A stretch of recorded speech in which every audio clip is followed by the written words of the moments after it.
asolada por la miseria y la pobreza, en la que sus ciudadanos, dice, pasan hambre y donde se esperan colas de más de 8 horas para poder comprar productos de primera necesidad. Unas afirmaciones que han irritado profundamente no solo a Nicolás Maduro, sino también a Pablo Iglesias, que ha acusado hoy a Albert Rivera de condicionar la campaña introduciendo Venezuela en el debate político español. La respuesta del líder de Ciudadanos ha sido la de volver a vincular a Podemos con el régimen bolivariano. Podemos, dice Rivera, es la sucursal del chavismo en España. El enfrentamiento, por tanto, es doble. Por un lado, Partido Popular y Ciudadanos denuncian el riesgo que entraña votar a un partido cuya ideología ha sido directamente inoculada por el chavismo bolivariano, además de haber sido financiada desde su creación por ese régimen. De otra parte, Podemos y sus socios acusan a populares y ciudadanos de utilizar Venezuela con fines electorales para no hablar de los problemas reales de nuestro país, de España. Ya lo dijo Lilian Tintori, la esposa del opositor encarcelado, Leopoldo López, cuando advirtió a los españoles de que el discurso de Podemos de hoy es idéntico al del Hugo Chávez de hace 17 años. Hoy esa afirmación ha quedado más patente que nunca, cuando Iglesias se ha presentado como un político a favor de los empresarios y el libre mercado al que no se debe temer, dice. Un discurso exactamente clavado al pronunciado por Chávez en el año 1998. Es, como dicen tanto Tintori como Rivera, Podemos, la sucursal del chavismo en España. Editorial con Eduardo García Serrano.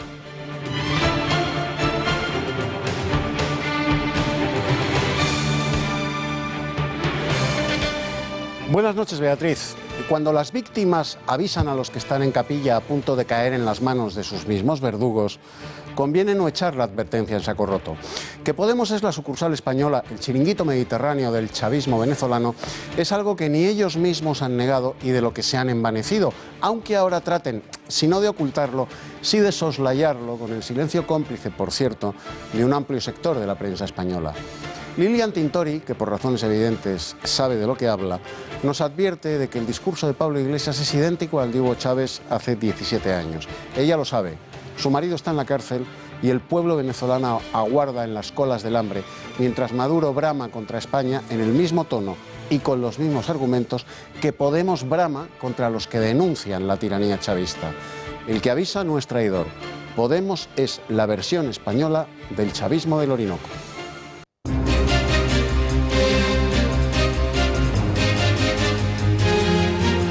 Manuel Chávez y José Antonio Griñán serán procesados por el escándalo de los ERE, la mayor trama de corrupción junto a los cursos de formación de la historia de nuestro país, con más de 2.000 millones defraudados. El juez Álvaro Martín va a dar por terminada la investigación a las puertas de la campaña electoral tras haber finalizado las pesquisas y se dispone a procesar tanto a estos como al exvicepresidente andaluz Gaspar Zarrías y a los exconsejeros José Antonio Viera y Magdalena Álvarez. La campaña del 26J gira en torno a los pactos postelectorales y a los vetos. Mientras que desde el PP descartan que Rivera vuelva a vetar a Mariano Rajoy, el aludido afirma que no solo no gobernará con él, con el actual líder del PP, sino que tampoco será vicepresidente para salir en defensa de Rita Barberá. Por su parte, Pedro Sánchez se ha comprometido a no vetar a ningún partido. Barack Obama se convierte en el primer presidente de los Estados Unidos en viajar a Hiroshima tras el ataque nuclear de la Segunda Guerra Mundial. Una visita histórica en la que el presidente Obama ha pedido tener el coraje de construir un mundo sin armas nucleares. Mia Wasikowska, Johnny Depp, Helena Bonham Carter y Anne Hathaway son algunos de los actores que repiten al frente de los personajes de Alicia a través del espejo, la secuela del clásico de Lewis Carroll. Pero además, la película cuenta con la incorporación de Sacha Baron Cohen o la aparición estelar del desconocido actor Alan Rickman. ¿Cuáles son los puntos fuertes de esta película? ¿Qué ha sido lo mejor de ponerse al frente de este nuevo reto? Lo veremos en la sección Tendencias. Tan solo queda un día para la gran final de Champions. Mañana en el Estadio San Siro, tanto Real Madrid como Atlético de Madrid medirán sus fuerzas. Hoy, día previo, han hablado los entrenadores y capitanes de los dos equipos. Los escucharemos en Tiempo de Deportes.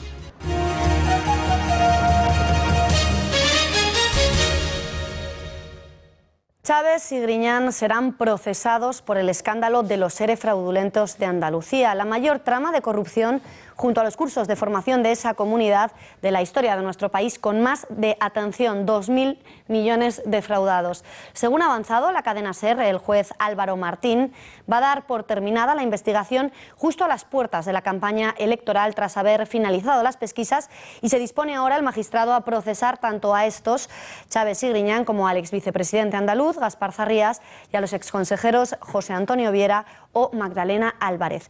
La decisión recurrible será pública en los próximos días y estará marcada, eso sí, por la cuenta atrás hacia la cita con las urnas. Una de las grandes incógnitas es si los fiscales y otras acusaciones imputarán en esta pieza el delito de malversación de caudales públicos o se ceñirán al de prevaricación, siguiendo el criterio que defendió el magistrado que instruyó la pieza en el Supremo. Veamos en qué consiste la trama, Eduardo, porque es que ¿por qué crees que existe ese silencio informativo, ese silencio absolutamente mediático en torno a la corrupción del PSOE, algo que no ocurre con otros partidos? Pues lo vamos a explicar porque es bastante más sencillo de lo que la gente cree.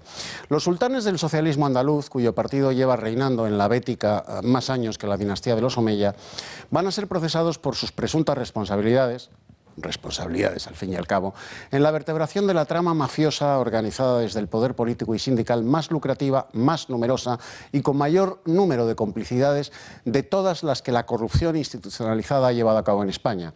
Los seres fraudulentos de la Junta de Andalucía, que han coronado al PSOE con el We Are the Champions en el podium de la corrupción mundial, según Transparencia Internacional, por encima incluso de países del tercer mundo. Bueno, pues si usted pregunta a sus paisanos, el partido más corrupto de la historia de España es el PP, que está a miles de millones de euros de distancia del botín rapiñado por el PSOE solo en Andalucía. ¿Por qué?, pregunta Beatriz. Pues no busquen ustedes profundas razones filosóficas ni maquiavélicos entramados conspirativos. La razón es tan sencilla como que la mayoría de los periodistas españoles son, como los titiriteros del mundillo de la farándula, de izquierdas. No saben por qué lo son, pero lo son. Y el PP es tan torpe que encima los mima, los acuna y los financia. Por eso el PP aparece siempre en los medios de comunicación como la cueva de Alí Baba y el PSOE como la congregación progresista, tolerante y dialogante que, habiendo robado a manos llenas, grita al ladrón cada vez que Rajoy aparece en plasma o en carne mortal. Pues muchísimas gracias, Eduardo. Una mala noticia, sin duda, para el PSOE, que salpicará de manera inevitable su campaña electoral, pero que no debería, llegados a este punto, impedir que tras las elecciones los partidos consigan ponerse de acuerdo para formar gobierno. A ello han instado hoy a los partidos desde el Círculo de Economía en Sitges.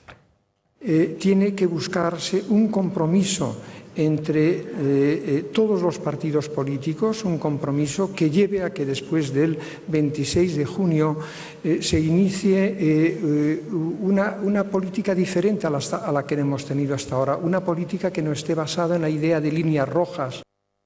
¿Saben ustedes qué es el efecto espejo? Bueno, pues es lo que, a juicio del Partido Popular, puede ocurrirle a Albert Rivera si insiste en su veto a Mariano Rajoy. Advierten que ese veto, que se dio tras los comicios del 20 de diciembre, ya no es tan claro y esperan que Ciudadanos cambie de posición, considerando que a día de hoy son más las cosas que les unen que las que les separan. Así lo ha dicho el vicesecretario de Comunicación, Pablo Casado. Ese veto yo creo que, primero, Albert Rivera ya no lo está diciendo tan frontalmente. ¿Por qué? Porque es muy difícil que si un candidato como Mariano Rajoy gana 2 veces las elecciones en 4 meses, es muy difícil que se le pueda vetar. No ha tardado Albert Rivera en contestar. Ciudadanos dirá no a un gobierno con Mariano Rajoy y va incluso más allá al advertir de que Rajoy no es el único obstáculo para pactar con ellos. Rivera ha reconocido que no quiere ser el vicepresidente de un gobierno que tenga que salir a dar explicaciones los viernes sobre Rita Barberá. ¿Una de las condiciones será la cabeza de Rajoy? No, no será una condición solo Rajoy, estoy insistiendo que son más cosas, es decir, Rajoy... Pero sí que será una de las condiciones. Bueno, pero es que si quitas a Rajoy no es suficiente, o sea, hay que comprometerse con un proyecto de país, o sea, esto no va de cobrarse una cabeza, nosotros no somos la CUP, es decir, no queremos la cabeza de Rajoy, queremos un país que funcione. Ciudadanos no es el único frente que tienen abierto los populares. Atención al último spot de campaña presentado por el Partido Socialista. Si su primer objetivo a batir fue la formación morada, a un mes de la cita con las urnas no se andan por las ramas y arremeten directamente contra la gestión económica del Partido Popular, de la que tanto saca pecho. Vean. Nos tienen que estar muy agradecidos los españoles, porque si España hoy está creciendo económicamente es gracias al trabajo de todos los votantes y de todas las personas del Partido Popular.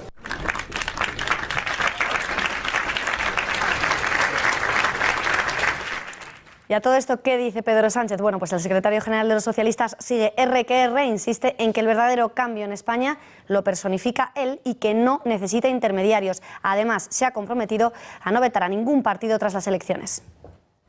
Bueno, pues a ese y a otros muchos que estoy convencido de algunos de vosotros sois uno de esos. O a otros que conocéis, que están fuera de aquí, decidles que el cambio no tiene intermediarios, que quien quiera cambiar, que diga sí al Partido Socialista Obrero Español. Pues viajamos ahora hasta Pusol, localidad valenciana donde una funcionaria de Correos, que en ese momento era secretaria general de Podemos en una localidad cercana, decidió bloquear votos del Partido Popular para el 20 de diciembre. Todo ocurría, como decíamos, en el mes de diciembre, el diciembre pasado, cuando la portavoz del PP en el ayuntamiento acudía junto a otros compañeros a depositar el voto de 3 personas que se encuentran impedidas para desplazarse a realizar esta acción por ellas mismas. Bueno, pues entonces se encontraron con que la directora de la oficina, en ese momento secretaria, como decíamos, de Podemos en otra localidad cercana a Pusol, decidió bloquear 3 votos al considerar que ese mecanismo no se ajustaba a la legalidad y que se encontraba manipulado. Tenemos conexión telefónica con Paz Carceller, portavoz del PP en la localidad de Pusol. Señora Carceller, muy buenas noches. Hola, buenas noches. ¿Qué es exactamente lo que pasó el pasado diciembre? ¿Cómo es posible que una funcionaria de Correos tenga el poder para sabotear un envío de correos, vamos, o el poder depositar el voto de un español? Cuéntenos. Pues acudimos varios compañeros del partido, que siempre hacemos el voto por correo para la gente que no puede hacerlo directamente por estar impedida, que son votantes nuestros siempre. Y cuando llegamos allí nos encontramos la sorpresa de que, aparte de que nos vigilaba continuamente todos nuestros pasos, el procedimiento lo hacemos más que legal, con el certificado médico correspondiente y con el acta notarial, pues esta señora decidió bloquear 3 votos porque le parecía a ella, según su criterio y parecer, que estos votos eran ilegales. Además, nos denunció. Hemos tenido que pasar un calvario mediático porque nos han hecho un juicio paralelo absolutamente a todo, y ahora esta semana la juez de instrucción ha archivado el tema y además ha trasladado el expediente al Ministerio Fiscal para que tome las medidas pertinentes contra la funcionaria. Pero, ¿cómo se dieron cuenta de que la funcionaria había bloqueado los votos destinados a su formación, al PP? Porque me imagino que no lo haría ahí delante de ustedes, ¿o sí? ¿O ocurrió así tal cual? Disculpa, es que nosotros no sabíamos que nos los había bloqueado hasta que declaramos ante la Policía Judicial y ante la juez, que fueron los que nos informaron de que esas personas no habían votado. Entonces, por su experiencia, podríamos decir que no es absolutamente seguro en nuestro país incluso llegar a votar por correo, porque cualquier funcionario de Correos que no esté de acuerdo con tu voto lo puede bloquear. El caso lo ha demostrado. Ya sin ninguna consulta a nadie y sin ninguna decisión judicial decidió retirar 3 votos porque, ya te digo, por su cuenta y riesgo pensó que eran ilegales. No, sin duda. Y se ha demostrado que no, evidentemente. Un delito gravísimo que esperemos, desde luego, que no se vuelva a producir de cara a la nueva cita con las urnas. Le agradecemos muchísimo que nos haya contado su experiencia, que nos haya atendido en este informativo. Gracias y buenas noches.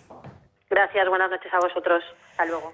De Valencia volvemos a Madrid, donde el Ayuntamiento ha decidido acoger una exposición que gira en torno a la menstruación.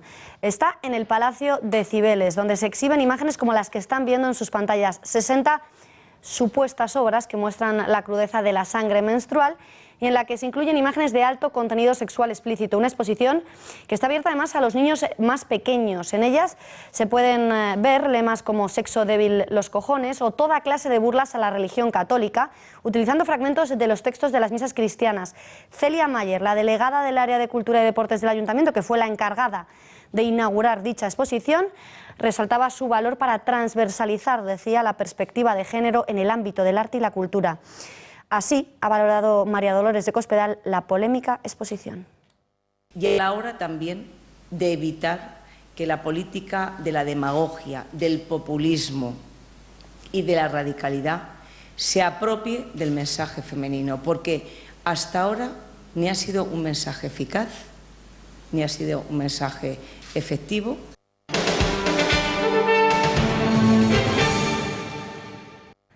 Hartos de ilegalidades y fantasías paranoicas y de la inacción del Ejecutivo de Mariano Rajoy frente al mal llamado procés. Es lo que dice, los motivos por los que dice el partido político Vox, que ha decidido escenificar este viernes su hartazgo en el desayuno en el que participaba el presidente del gobierno catalán, Carles Puigdemont, en el Hotel Westin Palace de Madrid. Rocío Monasterio, la número 2 de ese partido, se ha plantado en el acto del líder independentista, ha esperado a que Puigdemont terminase su discurso y antes de que la prensa empezara a formular preguntas, se ha acercado a la mesa presidencial y ha depositado allí un código penal y unas esposas en la mesa a modo de denuncia por el incumplimiento de la ley del Ejecutivo catalán. Vean. Democracia, sin ley no hay democracia.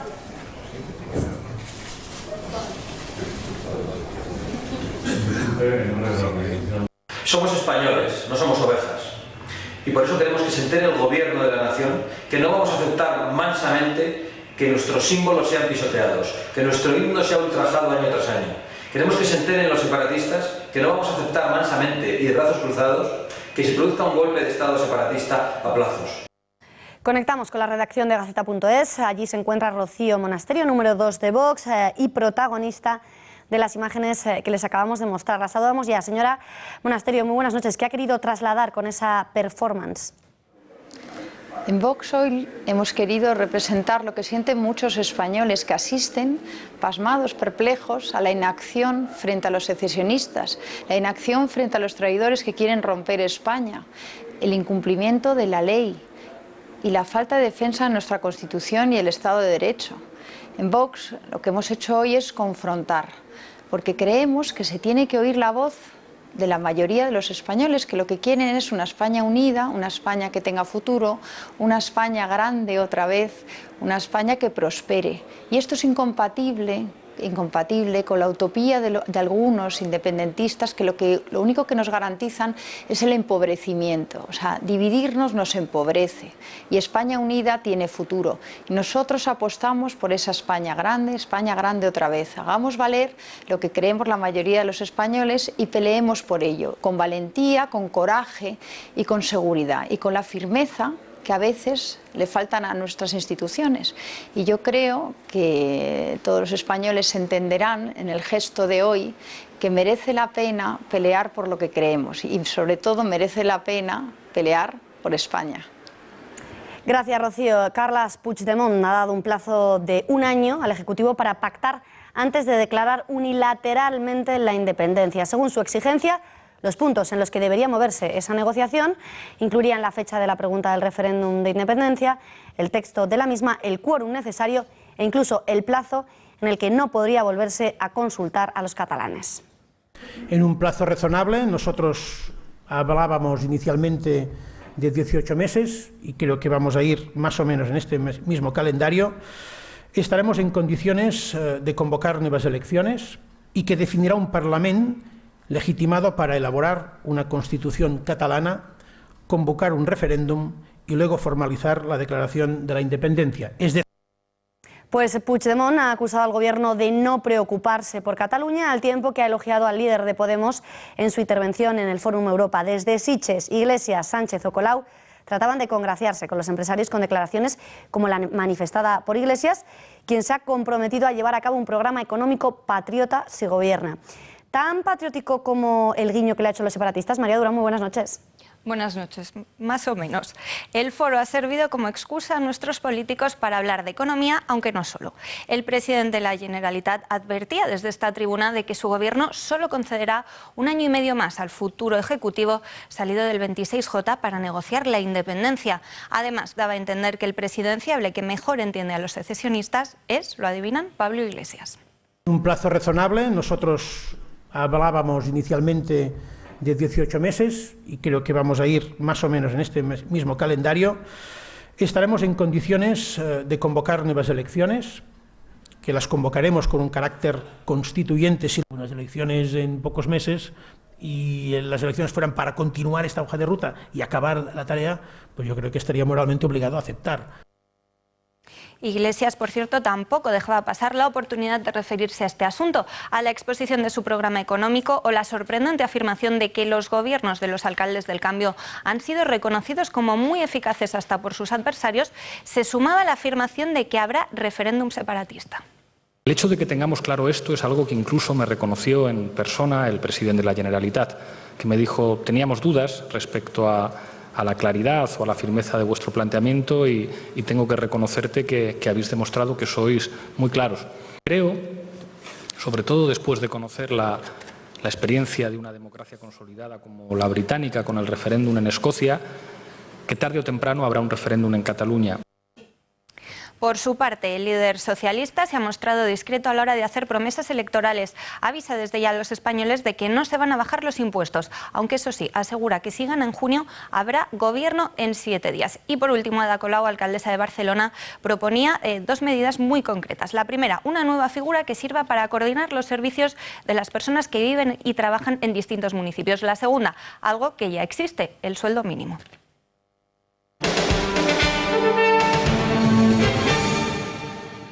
Yo me lanzo a caminar por Madrid y estoy seguro que se acerca un poco de gente a darme un abrazo y a decirme, así es Maduro. En España hace falta un Maduro. ¡Carajo! Porque Maduro es muy majo. Si ustedes quieren debatir, vengan para acá, Rajoy.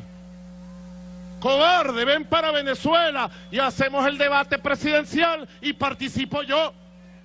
De repente me lanzo y gano las elecciones en España. Lo acaban de escuchar, es la última amenaza del presidente de Venezuela, Nicolás Maduro, que vuelve a arremeter contra Mariano Rajoy, al que desafía a debatir con él, mientras manifiesta que lo que necesita España es un presidente como él. Palabras que se producían tras conocer la decisión del Ejecutivo de nuestro país de convocar al Consejo de Seguridad Nacional para poner en marcha los mecanismos de protección necesarios para todos los españoles que residen en el país caribeño. Tras el encuentro, el Gobierno ha anunciado que el Ministerio de Hacienda subirá el sueldo un 1% a todos los empleados públicos españoles residentes en Venezuela, una medida que afectará a unas 20.000 personas. Estos problemas de seguridad, a esta necesidad de atender mejor al colectivo español, a la colonia española o a la población española con doble nacionalidad, respondió la decisión de volver a Caracas, a nuestro embajador allí, para poder prestar debida atención a la colonia. Mientras el Gobierno pone de manifiesto su preocupación por el bienestar de los españoles expatriados en Venezuela, desde allí, desde Izquierda Unida, su líder Alberto Garzón ha acusado tanto a populares como a ciudadanos de exagerar con la situación que se vive en el país y aprovechar para beneficiarse electoralmente. De la misma opinión son sus socios de Podemos, que hoy han asegurado que lo que pase o no en Venezuela no tiene nada que ver con nuestra seguridad. Sorprendido de este giro del Partido Popular y de Ciudadanos, porque pareciera que nosotros nos presentamos por una circunscripción nueva llamada Venezuela a esta campaña electoral, y naturalmente no tenemos ningún inconveniente en hablar de cuestiones internacionales, pero creo que hay un exceso de sobreactuación por parte del Partido Popular y de Ciudadanos que tiene como único objetivo distraer la atención. Yo creo que no es una preocupación para la seguridad nacional en España ahora mismo Venezuela. Creo que no es una preocupación fundamental de los españoles ahora mismo Venezuela. Creo que son muchísimos países en el mundo en los que hay violaciones sistemáticas de los derechos humanos. Ante los que afirman que parece que el Gobierno hubiese descubierto la existencia de Venezuela muy oportunamente en plena campaña electoral, la vicepresidenta del Gobierno, Soraya Sáenz de Santamaría, les ha contestado esto. No hemos descubierto Venezuela en campaña, llevamos una intensa legislatura trabajando en distintos ámbitos. Por su parte, Pablo Iglesias ha preferido reservar todos sus dardos contra Albert Rivera, al que ha responsabilizado de condicionar la campaña electoral con la introducción de Venezuela en la política española. En cualquier caso, mi obligación es intentar ser presidente del Gobierno y para eso hay que ganar unas elecciones. Creo que aquellos que pretenden de alguna manera condicionar la campaña con situaciones que ocurren en otros países se equivocan, pero allá cada uno.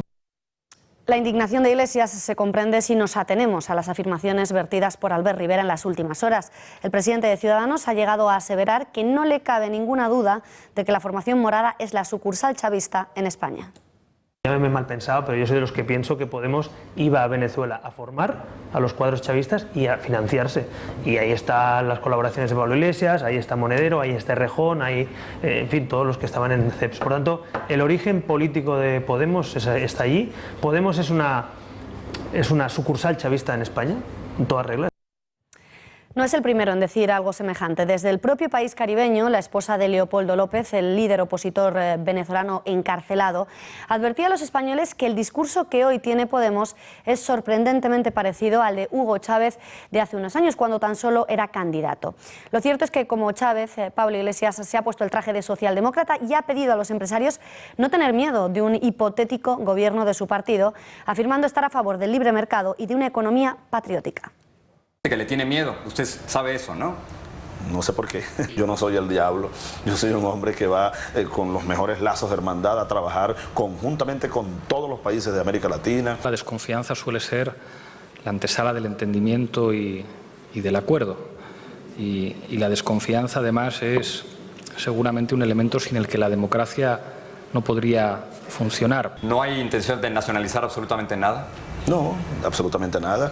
Y nosotros somos conscientes de que para que España funcione le tiene que ir bien a todo el mundo, a los empresarios también, y para eso hace falta que aumente la demanda y la capacidad de consumo. Hemos dicho, nosotros estamos dispuestos a darle facilidades aún más de las que hay a los capitales privados internacionales para que vengan aquí a invertir en las más diversas áreas. Vea que tenemos un proyecto bastante ambicioso que necesitará de la inversión privada. Yo aprovecho para hacer un llamado a todo el mundo. Con respecto a creer en el talento, en la propiedad y en el esfuerzo, claro que sí, sobre todo cuando se garantizan las condiciones de competitividad.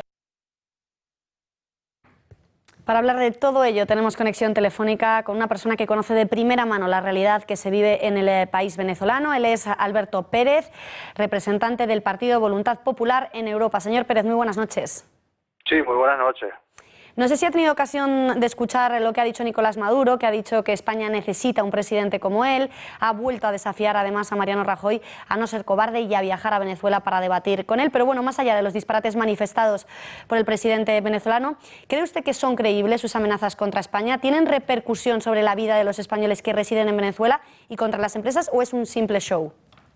Absolutamente, absolutamente hay una gran preocupación, por supuesto, del gobierno español, legítima además, de convocar ese consejo para evaluar la situación en Venezuela, porque hay más de 200.000 españoles en Venezuela que se pueden ver en una situación de crisis humanitaria inminente, y cuando le digo inminente estamos hablando de cuestión de semanas, y el Estado español tiene que garantizar la vida de sus ciudadanos. Yo realmente lo que me preocupa, y es una visión quizás muy negra de la situación, es operativos del gobierno español sacando a ciudadanos españoles de Venezuela, como pudo haber sucedido en la Camboya de Pol Pot. Es una situación muy grave la que se está presentando, muy grave para los que están en Venezuela, y todos los gobiernos tienen la obligación, porque es una obligación, de velar por la seguridad y la vida de sus conciudadanos.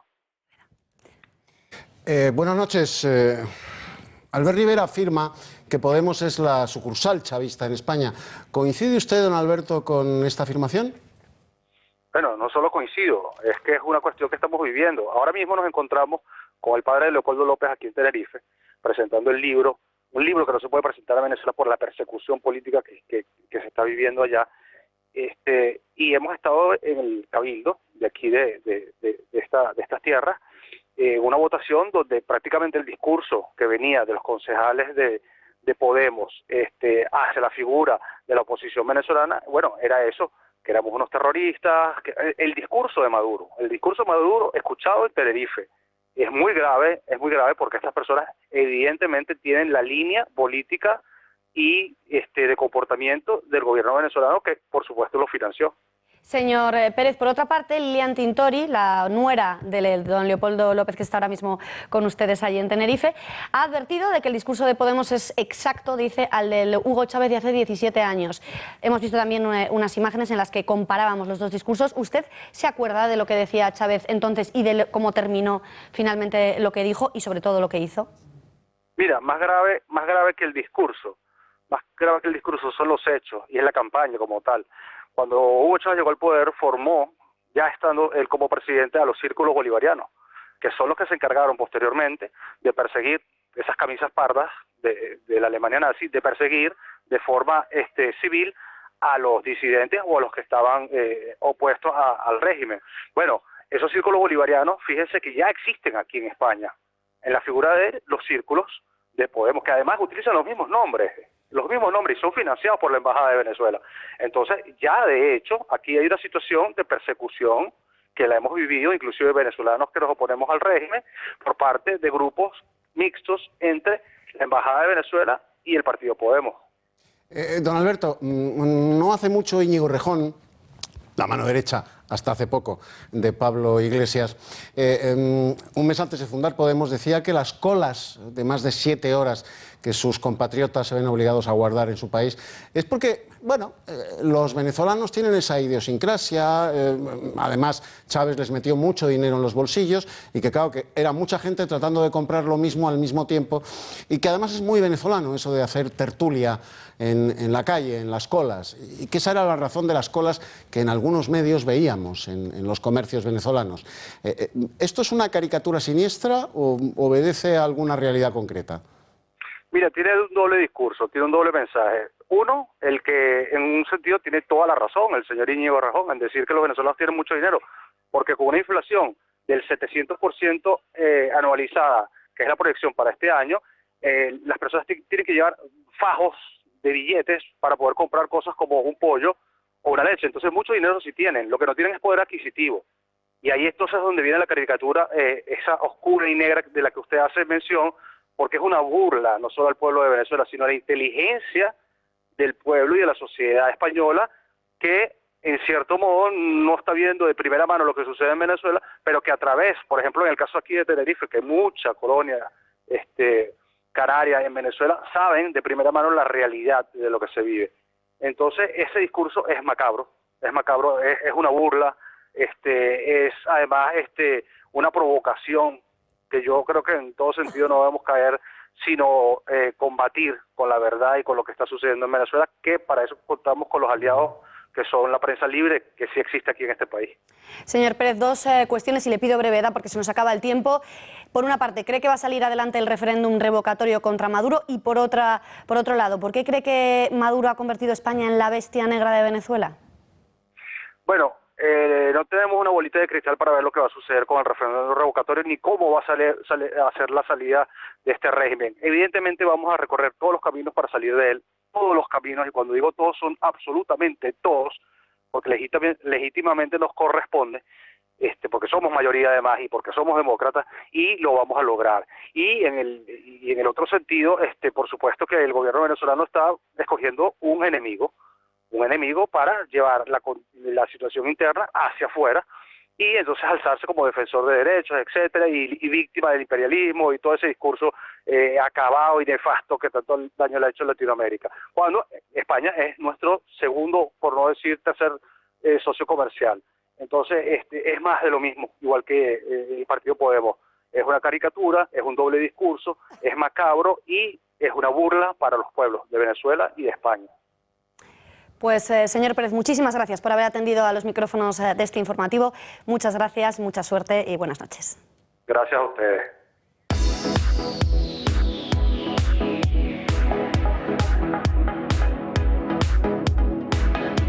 Momento para hablar de las tendencias hoy viernes y, cómo no, vamos a fijarnos en dos cuestiones. En primer lugar, en uno de los sentidos, en la vista, y es que ha habido una inauguración de Abel Ópticos en el que ha estado nuestra compañera Cristina Ramos. Hasta allí se fue a su inauguración y vamos a ver qué es lo que encontró. Las cámaras de Intereconomía han venido hasta aquí, porque Abel Ópticos abre una nueva tienda para seguir ofreciendo calidad auditiva y visual a sus clientes. Esta vez lo hacen en la calle Alcalá número 107, en el barrio de Salamanca, uno de los barrios más representativos de la capital. Con más de 50 años de experiencia en esta óptica, el servicio profesional de calidad está asegurado. La excelencia, el cuidado y la confianza del cliente están detrás del éxito de esta empresa. Somos uno de los poquitos que crecemos porque permanecemos fieles a la idea del óptico tradicional, del óptico de gabinete, del centro sanitario. Abel Ópticos se caracteriza por contar con la tecnología más avanzada para el cuidado de la salud visual y auditiva. Son especialistas en adaptación a lentes de visión progresivas y optometría infantil, sectores en los que son pioneros en las técnicas y tratamientos más novedosos. Nuestro posicionamiento está en torno a la salud visual y auditiva. Hay otras ópticas que están más dedicadas al mundo de la moda y nosotros estamos, sobre todo, nuestra pasión es la salud. Pensamos que nuestras ópticas son centros sanitarios. Además, apuestan por la moda y las últimas tendencias, pero sobre todo por todo aquello que garantice la salud visual y auditiva de los madrileños, el principal objetivo de sus fundadores y de sus clientes. También tenemos las mejores marcas de gafas. No está reñida la salud con el estilo, ni está reñida la salud con el diseño, pero nuestro foco fundamental es la salud. Y como la salud visual no está reñida con la moda, en Abel Óptico cuentan con las mejores marcas de monturas de gafas en graduado, de sol y deportivo. Yo ya me he hecho con las mías. ¿Y vosotros a qué estáis esperando? La mosca a la tele, la mosca a la tele. Chicos, hacerse con unas gafas tan chulas como las de Cristina, pero hoy es viernes y, cómo no, les vamos a hablar de la cartelera. Y es que se ha estrenado la segunda parte, la secuela de la Alicia de Lewis Carroll. Mia Wasikowska, Johnny Depp, Helena Bonham Carter y Anne Hathaway son solo algunos de los actores que repiten al frente de esos maravillosos personajes. Pero es que además en la película cuentan con la incorporación de Sacha Baron Cohen y la aparición estelar del desaparecido actor Alan Rickman. ¿Cuáles son los puntos fuertes de este film? Pues vamos a verlo ya. Alicia vuelve a atravesar el espejo. Mia Wasikowska, Johnny Depp y Helena Bonham Carter repiten en la secuela de Alicia en el País de las Maravillas. La joven regresa al mágico lugar para salvar al sombrerero loco. Esta vez no dirige Tim Burton, aunque sí es su productor. De nuestro cine, dos más. El País del Miedo, una reflexión sobre la adolescencia y el acoso escolar a través de la relación entre un padre y su hijo. Y El hombre que quiso ser segundo, sobre el turolense al que se atribuye la invención de la animación cinematográfica y al que se compara con Georges Méliès. Otras dos francesas, Doctor en la campiña, con François Cluzet encarnando a un médico rural que se ve obligado a pasar el testigo, y Tres recuerdos de mi juventud, drama de mucho éxito en el país vecino que se centra en las vivencias juveniles de un muchacho marcadas por los arrebatos de su madre, los desencuentros con su padre y su primer amor. Y otro adolescente protagoniza la brasileña Casa Grande. Pertenece a la clase alta del país, pero trata de escapar de sus protectores padres, amenazados por la bancarrota.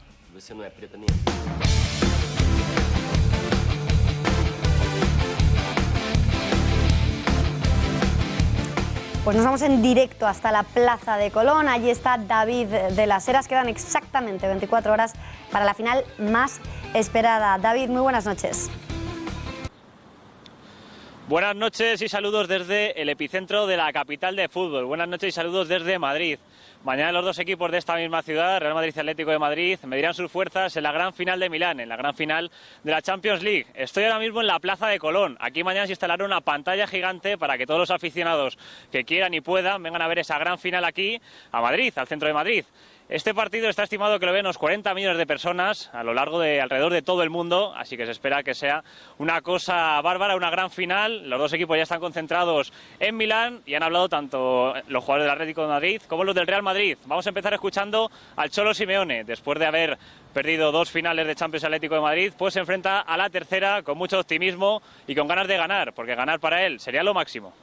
Es algo fantástico, ganarle a El Supremo. Y que todo lo que sea llegar a una final te presenta la experiencia y la situación de seguir preparándote para convivir con esos momentos. Es insistir, volver a prepararse, levantarse, no cambiar la estructura, no cambiar el sistema, no cambiar la identidad, no cambiar el compromiso. Y cuando vos repetís y sos insistente en lo que crees, se puede. Después de esta declaración de intenciones del Cholo Simeone, ha llegado la hora de Zidane. El entrenador francés le ha mandado un mensaje a su plantilla. Sabe que será un partido muy duro, un partido muy complejo y que para ganarlo tendrán que correr. Primero tienes que defender bien, esto seguro. Sobre todo cuando no tienes el balón. Cuando no tienes el balón, la única cosa que tienes que hacer es defender. Y luego tenemos nuestras armas para atacar, para hacer bien las cosas en ataque. Lo que hay que hacer mañana es correr. La final de mañana será especial sin duda para un jugador del Atlético de Madrid que no pudo estar en la final de Lisboa y es Fernando Torres. El canterano, después de salir del equipo rojiblanco, ha regresado a casa y tendrá la suerte de jugar una final de Champions en la que el equipo se juega a conseguir su primer trofeo como máximo ganador del máximo título europeo. Vamos a escuchar las palabras de Fernando Torres, con lo cual para él es un partido único y especial esta final de Champions. Y eso nos da más ganas de luchar, tenemos más ilusión por conseguir cambiar la historia. Esta es una oportunidad para escribir una página en la historia del Atlético de Madrid que aún no ha escrito nadie.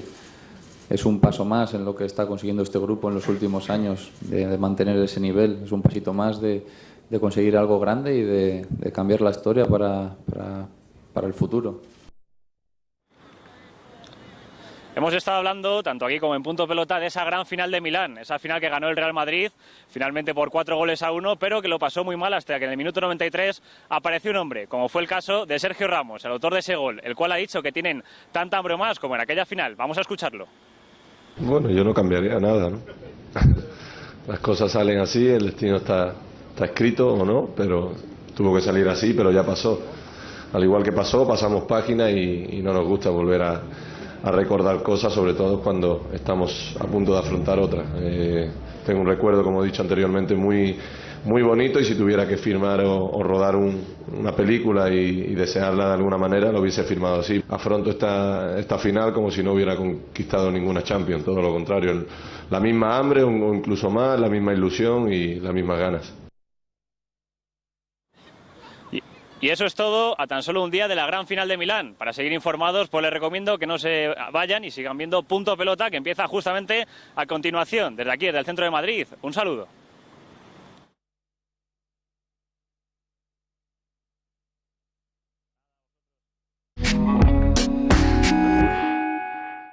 ¿Sientes que tu familia está protegida? Tu coche está seguro cuando lo conduces y cuando no. ¿Y tu hogar? Con tus seguros en CaixaBank y la alarma de Securitas Direct estarás totalmente protegido. Y además podrás conseguir hasta 1.000 euros en una tarjeta regalo. Descubre tu nivel de protección. CaixaBank, tú eres la estrella. En algún momento de su vida usted va a necesitar un abogado. Divorcios, herencias, hipotecas, compraventas, alquileres, despidos, crisis de empresas, pensiones de cualquier clase, problemas con el banco, cuestiones penales, accidentes, seguros, impuestos. Podemos ayudarle a resolver todos estos asuntos. Ante cualquier contratiempo legal, ahí está Miguel.